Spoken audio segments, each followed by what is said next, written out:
Borda update. And IG story ni Barbie. And taping ngayon ni Barbie for Beauty Empire with Direct Mark sa si Kailin. Yun, no? Napaka-busy ni Barbie. So, ito pa yung mga behind the scene ni Barbie. Yung nag-taping sila sa South Korea. Grabe si Barbie. Ang ganda, oh.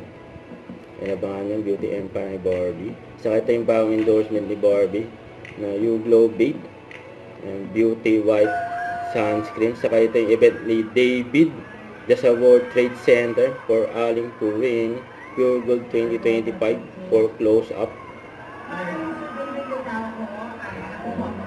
David Licao in the house. Nagwapo. Dasang Ginoo.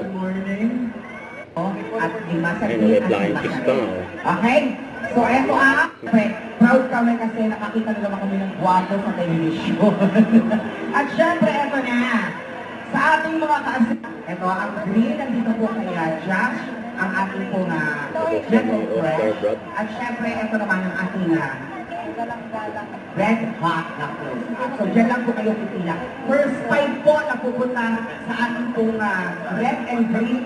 Yun po ang pagnapili at tamang babae lang po ang babae lang po. Yung agaya ko po, babae lang po. Ay, mga maswerte. Bilangin mo rin. Ang mga fans ni David na nasa stage. Hello, Meet and greet. Thank you so much. At ngayon naman, paalam na tayo kay David. Dahil mga event ni David eh. Dahil si bago na single, I Think I Love You. Let's give it up for the viewers, dancers! Don't forget to subscribe and click the notification bell for more update. This is Richard Reaction Vlog. Stay tuned for more videos. See ya.